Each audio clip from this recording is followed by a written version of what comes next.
Hello all, how are you all doing? So today I'll be showing you how I achieved the attached gown. The first thing I'm doing is to cut out for my upper bodies, and I'll be cutting both the front and the back piece together.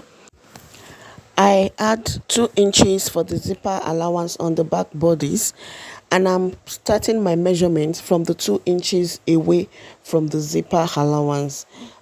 The first thing I did was to note out my shoulder measurement. My shoulder measurement of 16 inches divided by 2, that gives me 8, and I added half inch to it, that makes it 8.5 inches. On that 8.5 line, I measured out my armhole. Okay, so I went ahead to note my neckline design, my neck design, and I'm having 5 inches width with the front depth of 3 inches, and for the back I have 9 inches depth. Then I move over to the bodies to note the basic body circumference measurements. I move, and here I slanted for my shoulder slope. And then I move over to the bust area to measure out my bust measurements. My bust measurement divided by 4, and I added my allowance to it. I did same on the waistline, the waist measurement divided by 4 with my allowance, and on the upper hip line I did same as well, my upper hip measurements divided by 4 with allowance. Okay, and the fabric I'm using here is a velvet fabric, and it's kind of a stretch, it stretches. So when I was making this upper bodies, I didn't have interfacing to stabilize it. I shouldn't have added allowance to it because of the nature of the fabric is kind of stretchy. So I would advise that if you're using a velvet fabric, please use interfacing to stabilize it or reduce the allowance you'll be adding to it.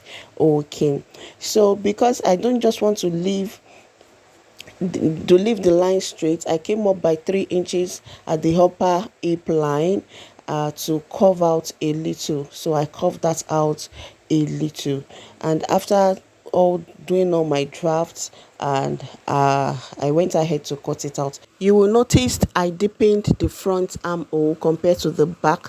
This is just so to avoid bulginess around the armhole area. So having cut out, I set it aside to cut for the skirt parts. So on the skirt parts now, and I folded my fabric into 2. I first of all folded into 2, then I folded into 4 as a triangle. I folded on bias just like that as a triangle because I didn't want a full circle skirt. I'm cutting a 180 degree, which is a half circle. I made the skirt part on half circle flay. Okay, so I folded on bias. I then went ahead to insert my waist measurement on the upper part of the skirt. I inserted my waist measurement, and from the waist measurement I took out my skirt length. All right, to determine what the measurement I'll be using for the lower part of the gown, I deducted the upper body's measurements from the total gown length.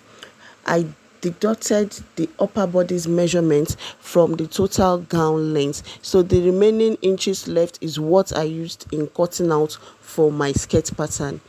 The remaining inches ago was what I used in determining the length I used for my skirt piece for the lower part of the gown. All right, this is me inserting the measurements now. I noted the measurements all the way round.